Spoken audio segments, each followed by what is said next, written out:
I want to thank you all for coming out today for our May Urban Design Forum. I'm Gary Gaston. I'm the Executive Director of the Nashville Civic Design Center. And I'd also like to thank the Frist Center for hosting us today in this beautiful space, and also our partners on this event, O'Moore College of Art. Just a little bit about the Civic Design Center, if you're not familiar with us or have not been to an event before. We're a nonprofit organization working in Nashville to improve the quality of the built environment. And a major way that we do that is through engaging with the community and civic engagement. And so having you all be here is a major component of our mission. I recently had a chance to meet David Rosen, who's the new head of O'Moore College of Art, and we're very excited about hosting this event together. It's our first time to work with O'Moore, so I'm going to turn it over to David to introduce our speaker.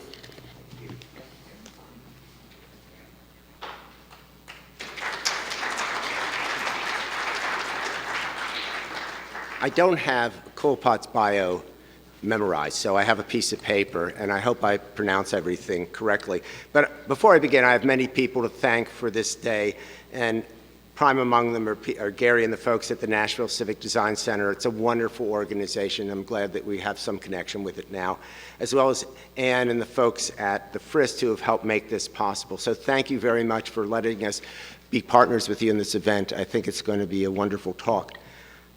Kulapat is a native of Thailand with a Master's of Architecture and a Ph.D. from the University of Tokyo. In 2009, he became his native country's first architect to receive the Silpathorn Award for Design from the Ministry of Culture. He worked with Tadao Ando for 8 years as a project architect, and I like to think that some of the critical regionalism rubbed off on him, but he's taken it another step, I think. He now leads the LA, New York, Louisville-based, Louisville too? Louisville and maybe in the future Nashville-based Y Architecture, which he co-founded.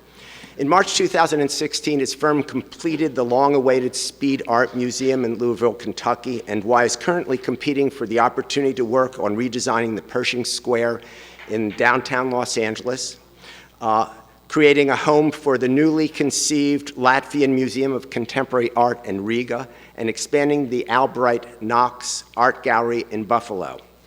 Y has been nominated for the 2016 Cooper Hewitt National Design Award in Architecture, which is that's just an honor itself, and a 2016 Mies Crown Hall America's Prize for their design of the Studio Art Hall at Pomona College. I met Kulapat because he designed the GRAM, the Grand Rapids Art Museum. And he specializes in museums, and if you read anything about him, you know that his work includes places like the new combined museums at Harvard, where he worked with Renzo Piano. I happen to be the president of one of the 3 art and design schools in Michigan, the one that was in Grand Rapids. And I want to say a bit about GRAM. The city decided to put its museum downtown in the heart of the city where there had been a parking lot. They created a small park, and at one end of it, an elliptical meeting space that Maya Lin designed. On the other end was the museum, whose toes, which are its wide, deep stone steps, work their way into the park, and it opens its glass front upon a vista of downtown. The museum is a focal point for all the activities that happen in Grand Rapids. And I don't know if you know Art Prize, which is the world's largest art competition. They have something like 500,000 visitors during the 3 weeks that Art Prize runs. Their museum, GRAM, has 150,000 visitors during that time, which is like the number of visitors for most museums in a year. They congregate down in that park. In fact, almost every major event that takes place in Grand Rapids is focused on that museum, on the ellipse, and that park. It is a gathering place, and in some sense, it's like what Bridgestone Arena is here, but instead of Keith Urban, they have urban art. Kulapat knows how a space rightly conceived can make community. In this age, we expect architecture to have something more than function or beauty. We expect not just program, we expect performance. We want buildings to activate our lives and the landscape around us. We want buildings that knit us together, that make us healthier, happier, and more civilized. Kulapat is one of the leading visionaries in this new architecture. His practice extends from building to landscape to the objects we touch both inside and outside the space.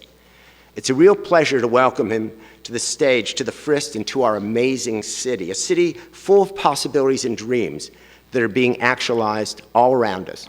Kulapat.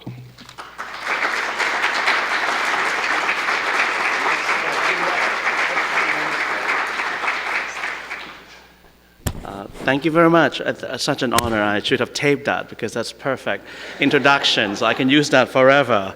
Thank you. If I may ask, any architects in the audience? Art-related professionals? Yes, that's good. Just want to know, so yes. Anyway, thank you, David. It's always such an honor to be in Nashville. Even though I've been coming to Louisville since 2009, for some reason the 65 South has never been. So until I think that was we met, and I thought, well, that's always fascinated. So I'm so excited to be here, and really kind of love the wonderful sense of place I'm seeing, and the emerging really energy and dynamics that a great city like this should have. So what I would talk briefly about is, using architecture, but really using food in a way as a metaphor for culture, which I think it's appropriate because we touch food, deeply, and we think about it and sometimes not think about it every day.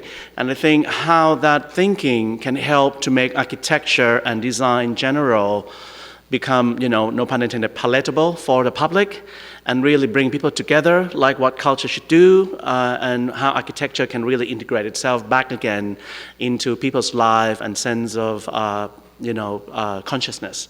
So that's what I'm hoping to do. So one of the things, the reason why, of course, coming from Thailand, food is something that we are proud of, for a small country in Asia. Of course, maybe from other things you might not know, but Thai food, most people know. So when I grew up in that context, I think, well, what did we do that make it completely different? We're not China, we're not India, but, we are able to kind of, in a small little situation that we have, bring a sense of clarity that contributes this uniqueness to the world. So how do we do that? So because of that, then I started to think about that. And there's a lot of similarity between food and architecture. First of all, there are life essentials, food, shelter, medicine, and clothing. These are, close to people. There are art forms in themselves, but there are art forms that have meanings to the use of those. Just food, if you don't eat it, you don't really kind of get the artness of the art itself. So they're functional art form.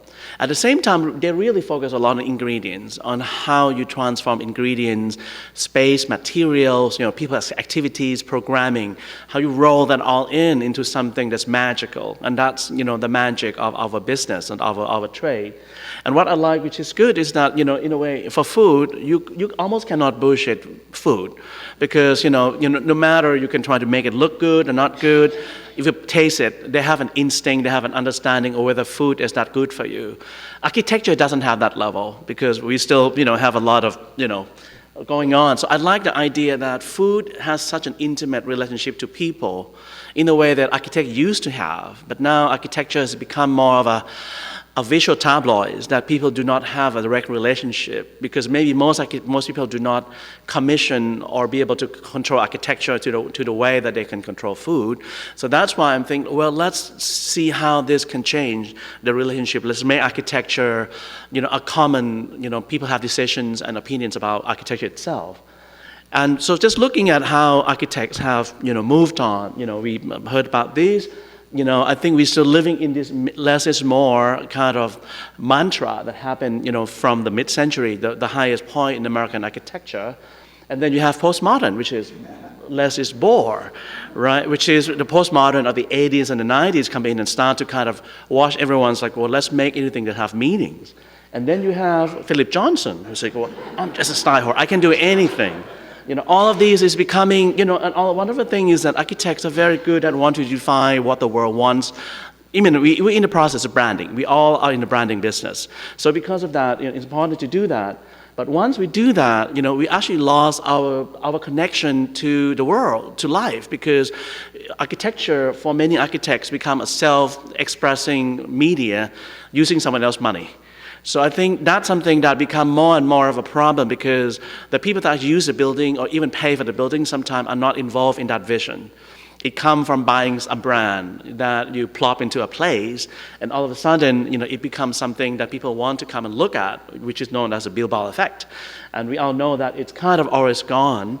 So I was reminded a little bit by Corbusier. He has a lovely saying, life is always right. That at the end of the day, if you look at that, things that pass the test of time, things that pass life stay with you. And that's something that gives me a little bit of hope. And when you look at current architecture, you see that so many people are trying to get back to life.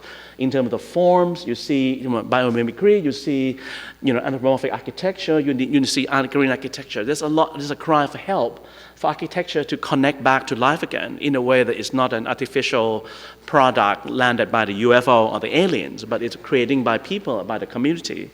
And I think that's important. So within that framework, I want to reframe architecture, as part of art and as part of Earth in a way that's all together as one theme.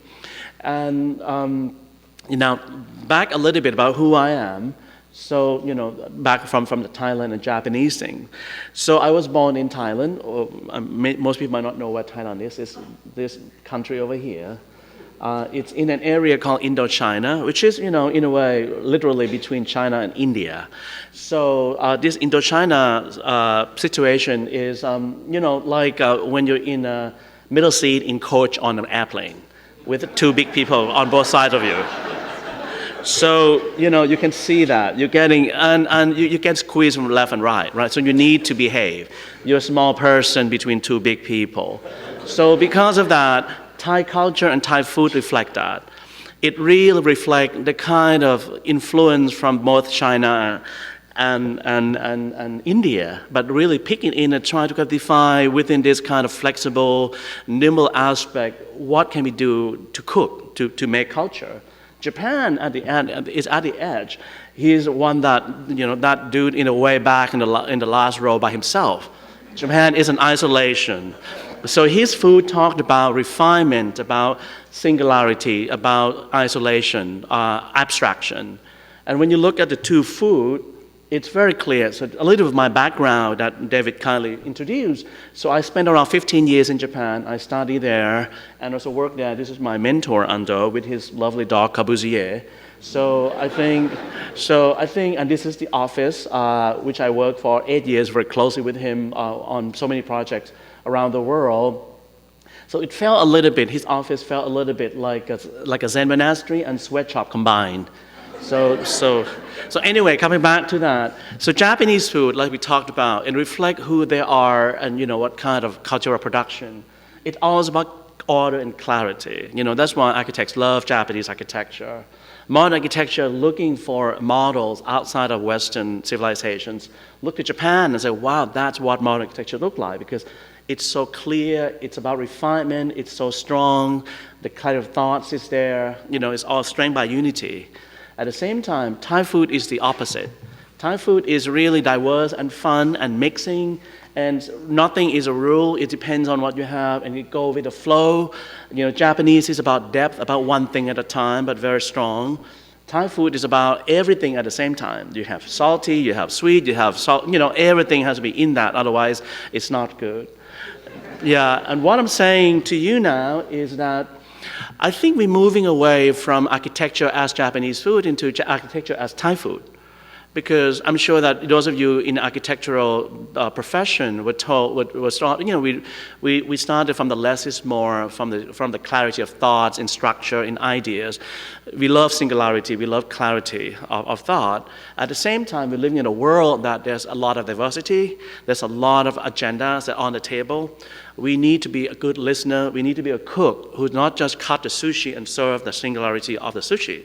We need to be able to blend all the flavors, all the ingredients, all the interests together, of all colors and all spices together in this curry. So as architects, as designers, we need to know how to do that, because nothing like that was taught in school, because you were isolated from the actual community that's going to be part of your decision. So I think that's important to think about how food can taught you, because right now, you know, in architecture as a public project can actually bring together people in a meaningful way, because we can use our tools to define what that vision is about. You know, we can make something visual from what everyone thinks in the room and make something, well, from what we hear from this group of people, it looked like this. This is what this place looked like. And I think that's our role and our responsibilities as, you know, environmental worker, to be able to help facilitate, you know, what I call an open source design process, which I'm very excited to do about. With David mentioned, you know, more and more of that. And I think we're quite unique in our position that I can talk briefly about. So this is our office. So we started in Los Angeles about 12 years ago, and we started in New York about 6 years ago. You know, and we start just like a typical architectural office. But around 4 years into it, I kind of realized, well, it felt like, if you're an architect, it felt like, you know, what they say, when you have a hammer, everything looked like a nail to you, right? And I think that I really started to feel like, well, some of the projects actually should be better solved with landscape design. Some of the projects should be better solved in art installation, about programming, about outreach, all other things. It doesn't really about making a form and making a space. That can be part of a solution. So at that time, I started to diversify our office from an architect's office into what I call the ecology of disciplines.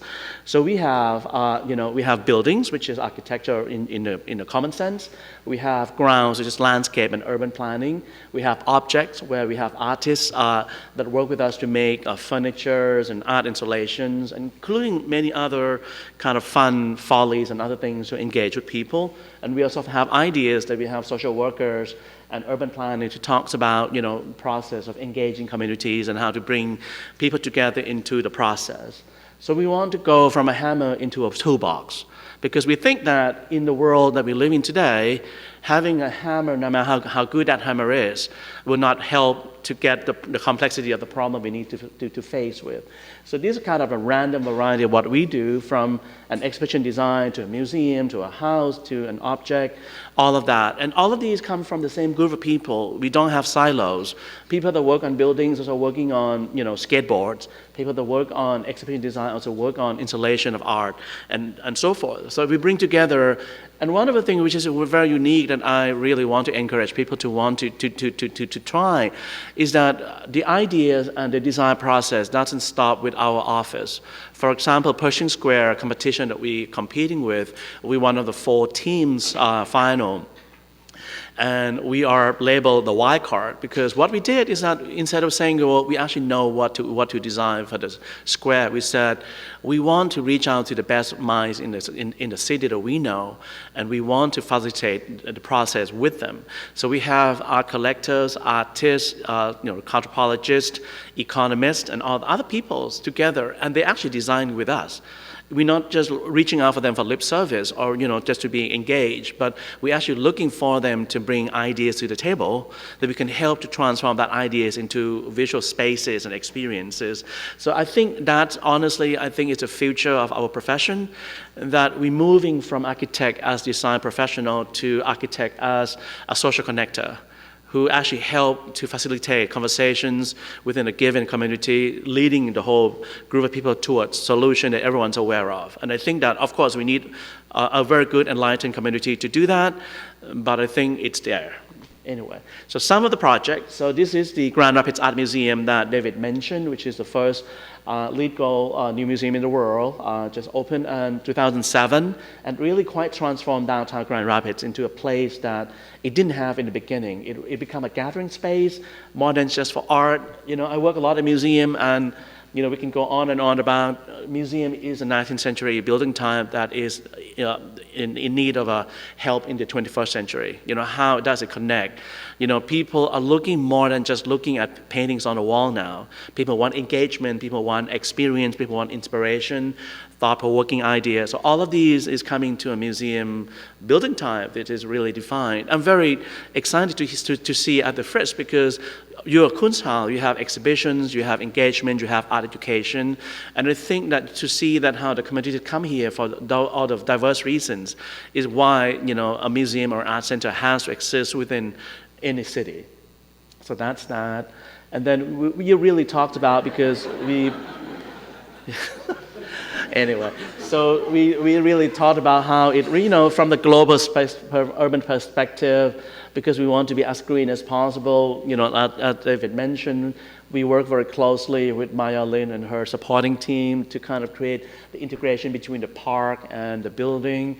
Around 80% of the spaces have natural light, so we have to design it in a way that it fit and all of that. So this is the lobby of the museum, some of the places. I mean, when I design museums, I don't really see, I think I'm a confident person in the sense that when I design museum, I feel like I'm a matchmaker between people and art.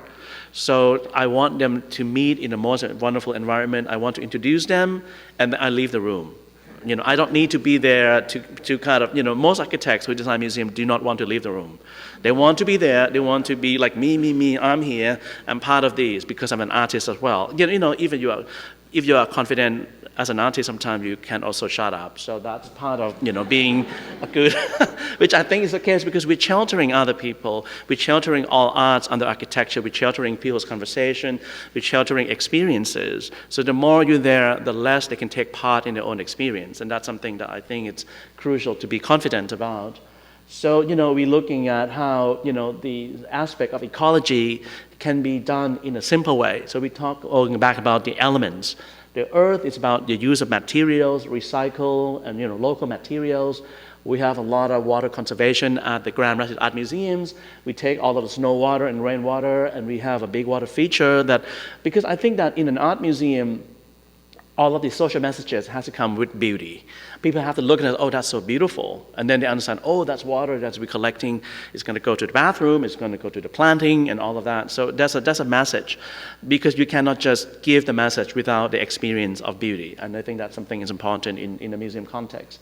The air and light is crucial. We have a lot of natural light in all the spaces. We use a lot less energy dealing with how we cool and heat the air within the museum, and that's part of unique about museum environment itself. These are the galleries. We create the flexible spaces so that you can show anything from very light sensitive materials to a very light-friendly materials, and all of that. So this is the Street Art Museum in Louisville, Kentucky, which we just opened around 2 months ago. And it's the old building is from 1927, and the new building just completed. We added around 100,000 square foot to roughly around 180,000 square foot of the old building.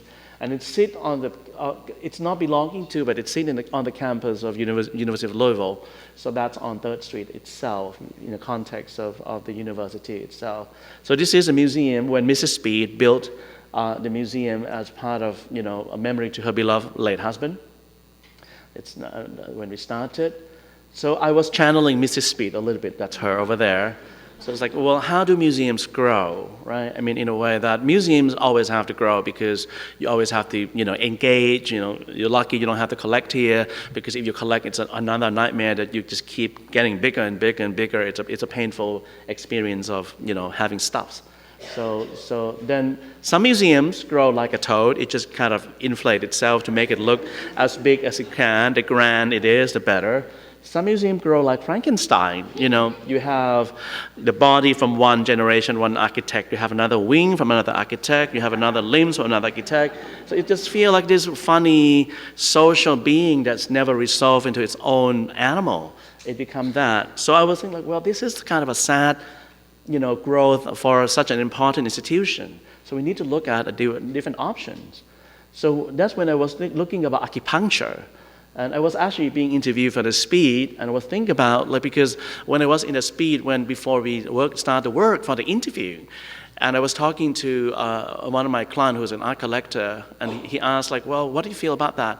I feel like, well, when I was in the museum, it feels so stuffy. It feels like you have a cold or something that you're not feeling so clear in your mind and your body. And I feel like I just need to have almost like an acupuncture.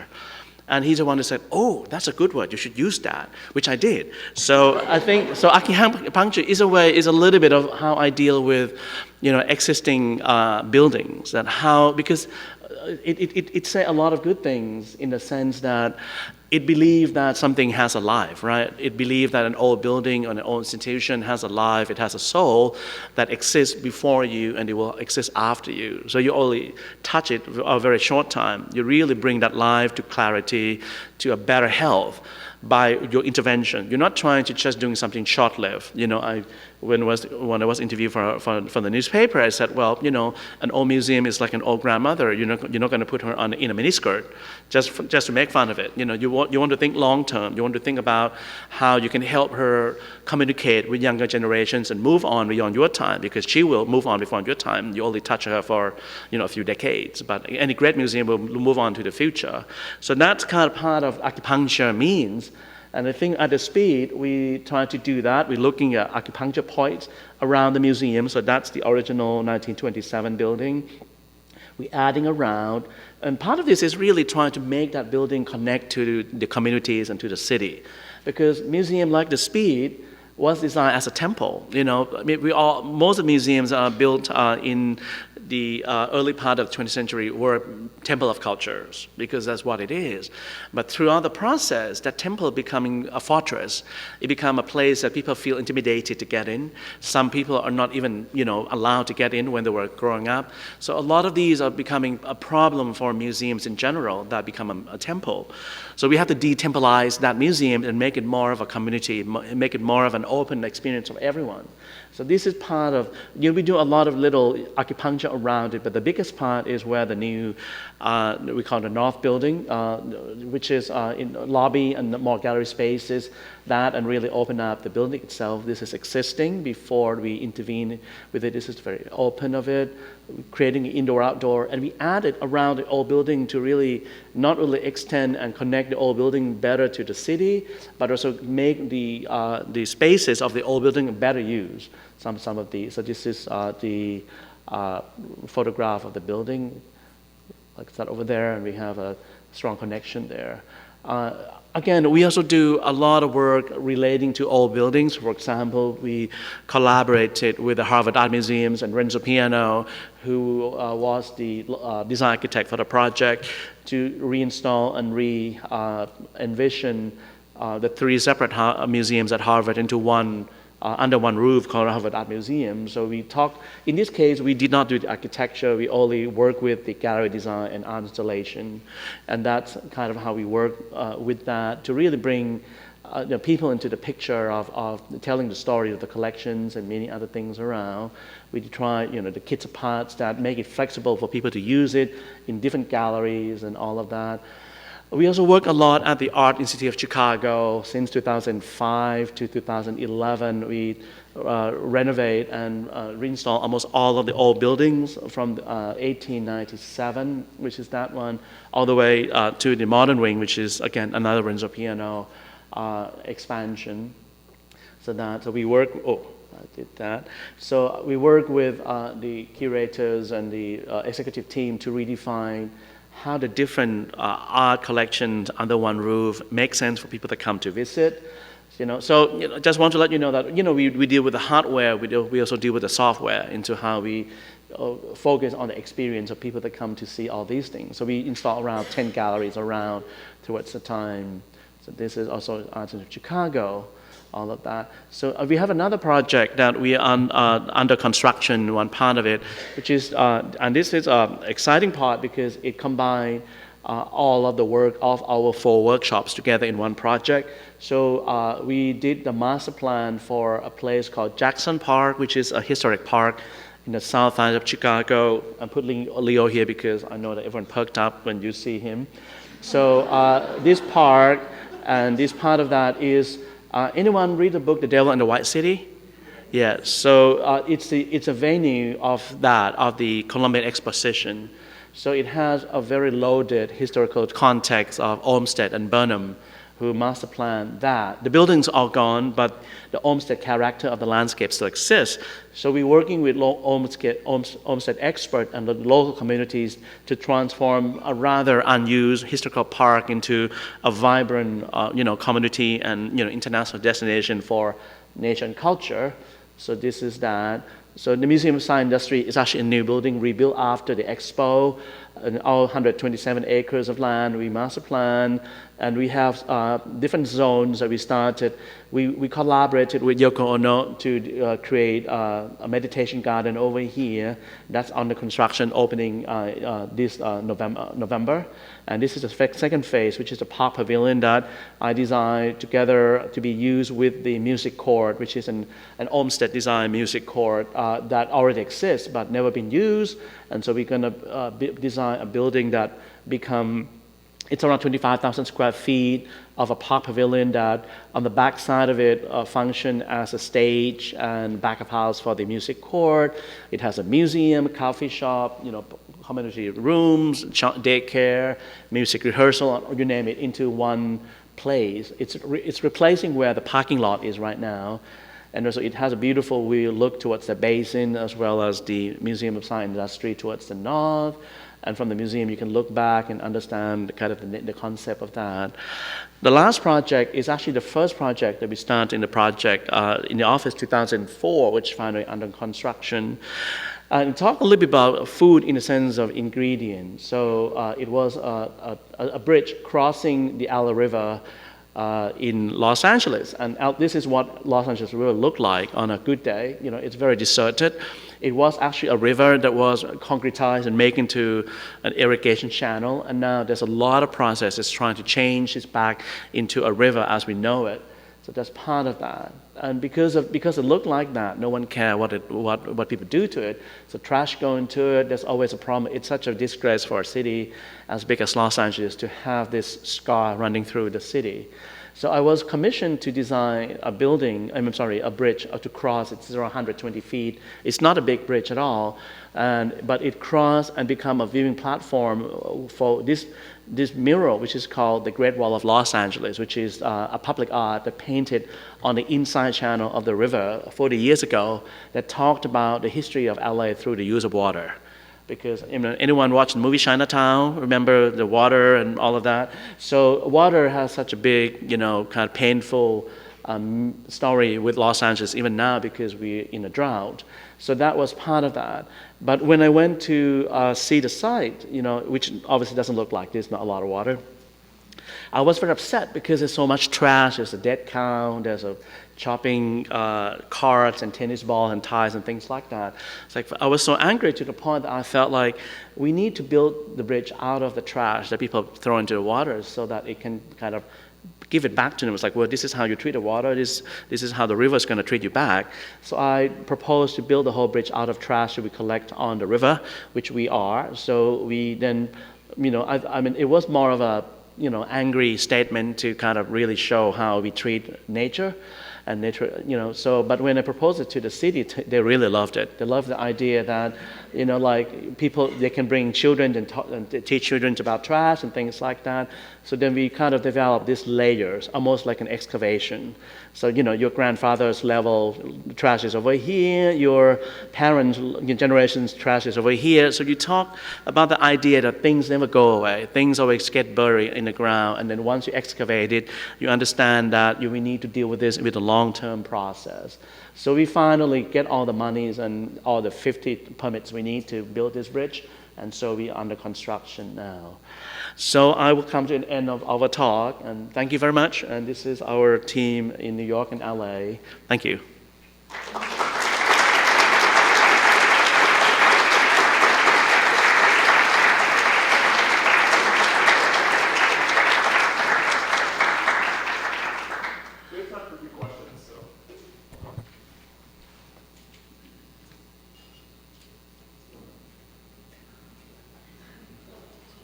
Yes? Oh, maybe you first. Yeah, so at the very beginning you talked about bringing several elements together in design. And I think I certainly see how that manifests itself through more civic projects, whether it's the park in Chicago or Pershing Square. Mm-hmm. But how were you able to carry that template through your art museums in Grand Rapids or Louisville as well, through like that mass collaboration between the public and their like specialized contributors like Yoko Ono, et cetera? For Grand Rapids, we didn't have a chance to do much at all of that. I mean, I have to admit, because the process design is very short. You know, we were hired to replace another architect, so we only have 4 months to really resurrect the design. So that was not an easy part to do. For the speed, we did a lot of that because we have a longer process, and you know, the director we started with, we saw the same problems. You know, just like any city in America, we have, you know, an isolation problems, right? I think that, you know, there are people, you know, on the, you know, east side of town that never come to the museum, never know that the museum exists, and how do we deal with that? How do we create the aspect that this is not? So we did that mostly through art education and school teachers as a way to understand what that is. We just did a master plan for a museum in Birmingham, Alabama, which is an old museum from the 50s. And, you know, I'd never been to Birmingham until last year. Then I go every month. And we did so much outreach to the point that it's really become part of the process. That it's no longer about just meeting them. They're always with us in a variety of things. And we did, in that project, which more and more we're doing one master plan for the Woods Art Museum in Massachusetts as well. And we're doing that through, you know, social workers, through art education, to school teachers. And we also very much focus on newcomers to the cities. You know, I think we're very interested in young professionals and creative communities. You know, and then we did outreach in like innovation hubs to understand if you're a young creative person that moved to a new city, what's missing? You know, do you have a place that you take your kids to for their art classes? Do you have a place to watch art films? Do you have places you can hang out and meet other creative people? And we hear that as much as, you know, other minorities, communities that were like, well, this is not about me, and we need to spend a lot of time convincing them. So more and more, I think, you know, I would say that in the beginning, less and less, but now it's more part of it. And it's really, you know, I have to say, it's really the art of listening. Because when you listen to the right people at the right time, you give them the comfort, they say something just so powerful that you just can't deny. And you know, spend a lot of time, at least in my case, trying to define what does it mean in building, right? You know, like for example, for Pershing Square, we talked to one of the social worker or, you know, people that work in nonprofit worlds in downtown LA, and he said, well, Pershing Square, he said, LA is an ongoing process. You know, it's undone, it's dynamic, and that's what's refreshing about LA. So Pershing Square has to be a place that LA get made and unmade daily. It's like, wow, that's so profound. What exactly does it mean?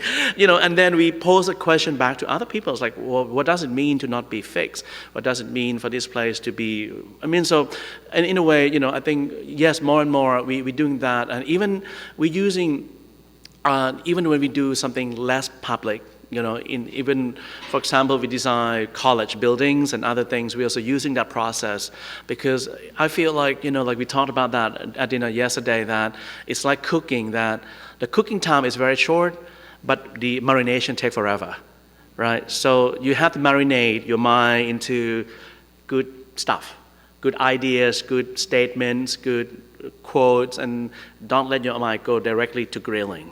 And you just, and once you have the right marination, you feel like that moment you know that I have enough ingredients, I can just flashly grill and it's done.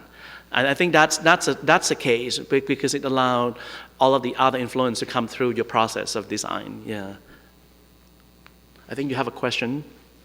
The museum you mentioned that had a different lighting scheme for each of the galleries. Could you talk a little more about that? Yeah. Well, for Grand Rapids, I think the collection is quite small and it's also diverse. So what I mean in that is that we want the skylight, but we want to be able to control it.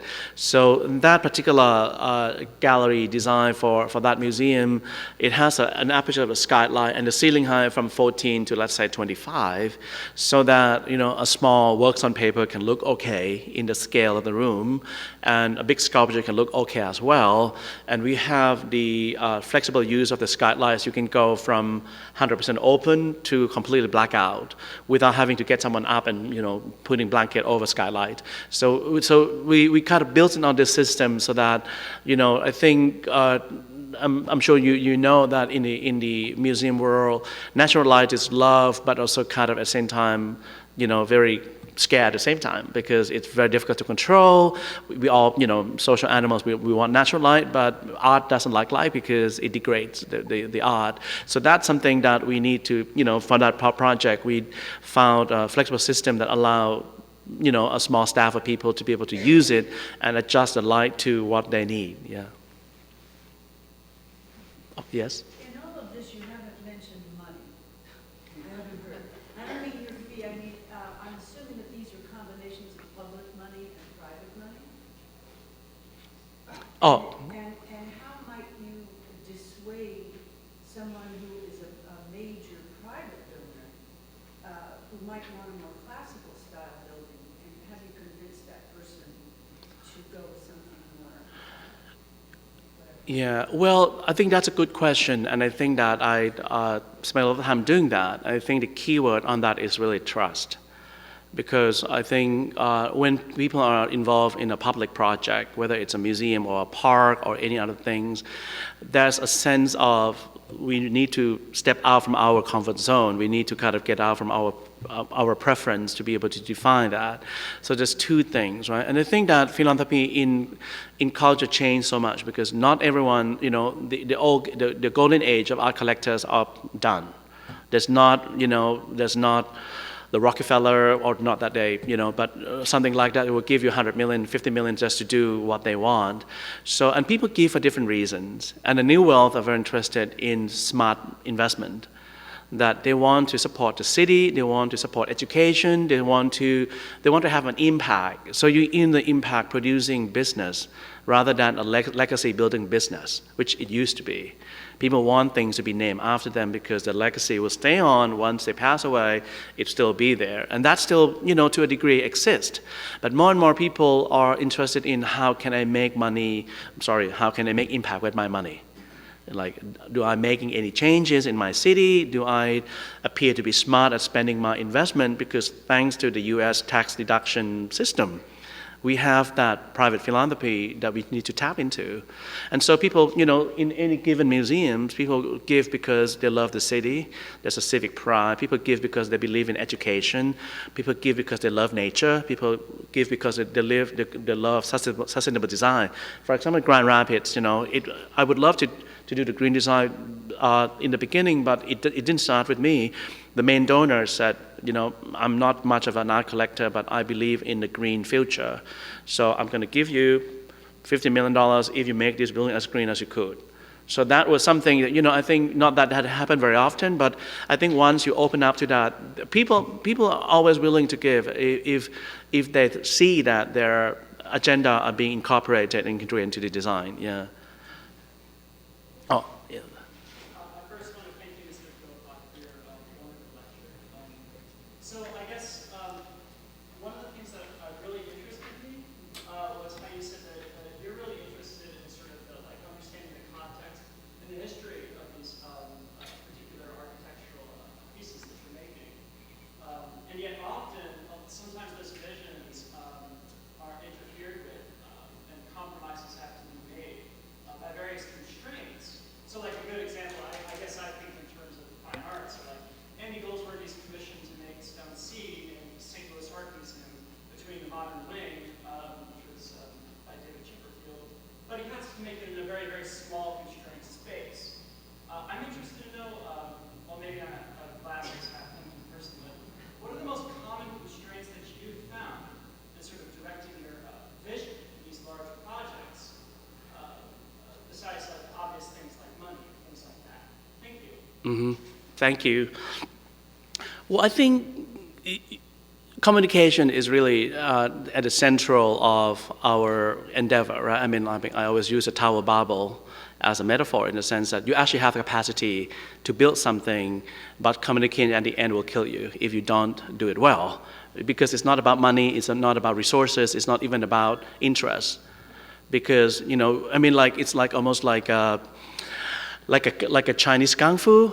in a way that, the forces are around you. You have to diverge the force to work for your behalf, right? But if you go against a force, it becomes a hurdle that in the end doesn't serve anyone. So it was that aspect. So I think it's not rosy for, nothing is rosy in life, I guess. But I think that, be able to really have a kind of conversation and know who your core team is. Because, every project I worked on, there's always a hot-headed, person in the room who's like, I don't like modern design. Or this doesn't look like Nashville, or this doesn't look like Louisville, or this doesn't look like Birmingham, or whatever it is, right? There's always someone that is strong and powerful enough to say that. And then it's just leave for you to whether you want to completely close a wall, close that door, and move on and do something else, or you say, well, it's important to try to understand what that is, right? And sometimes it works, sometimes it doesn't, and I think that it really, and I really believe that. Myself, maybe because I like surprises, I like to hear things from people. That I think unless you really engage and want to know more about what people in a given communities think, it would be difficult for you to design to have relevant impact. Because in my case, once you design a building, you kind of moved on. And then the rest of the community is there to support and raise up this baby into an institution. So if they don't see themselves in that particular project, you're dead. Nothing is going to get done, and it becomes obsolete very soon. So I think that that's part of what I'm trying to do. And you need more than yourself. You need a lot of tools. You need. Again, going back to what I said, I think trust is so important because, I have clients that are converted into more modern design after that. Even for houses, because once you look at things together, once you start to have a conversation together, you open up doors that you don't think that your clients or your community can take. Because if you're like, and then sometimes we laugh, it's like, wow, can you imagine that when you turn out you want a house that looked like a house from Bali, and now you have a concrete house? It happens like that because people have an itch. They don't really know what the response to that will be. You're kind of a psychological doctor because building define people. So once trust is established to listening, through sitting down together, looking at great things together, through building inspiring vision, the goals, I think people are willing to step out from their comfort zone and do unique, remarkable things. One last question. Oh. Through the various projects your firm works on, how often do you include the LEED certification in your projects, such as the Grand Royals Gold certified? Yeah. Other projects you work on, you typically try to focus on having that certified with LEED? Yeah. Well, LEED now is, such a given that you almost cannot do a project without LEED, which, it's quite remarkable how fast we have come, because when we did that Grand Rapids in 2007, oh my God, almost 10 years ago, that was, no one have done it before. There's a few, but in the museum situation, there's not a lot. So we had to kind of went through the learning curve. Now every project that we're doing, I think it wasn't even an additional request. It's part of what we need to fulfill. If you work on any public project, there's you have to be at least LEED silver or LEED gold, and some people are liking to compete in that sense. They want to take the Liver Building Challenge and so many other way to measure, which I think it's a good race because in a way it allows people to also be involved in the built environment from their own way. Right? They love efficiency. A lot of business people love efficiency, love smart, innovation. So that allow, part of the community that never maybe involved too much in the designing building and now having involved from the performance and technology level. So I think that, I'm very impressed of how the last 20 years that it become, just like organic food.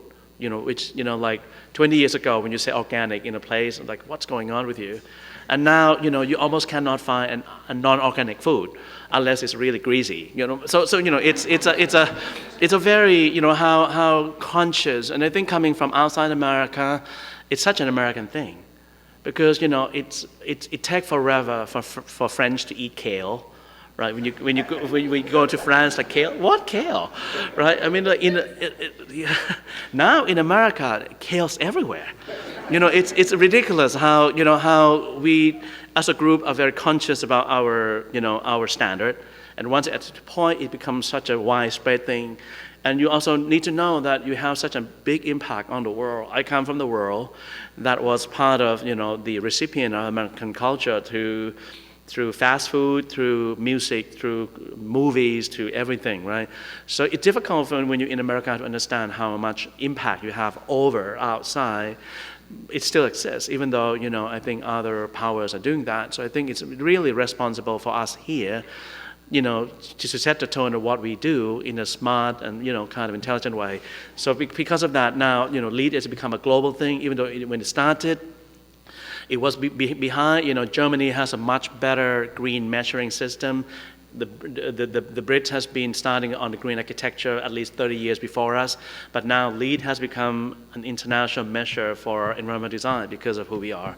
So I think that's something that is very good. Thank you.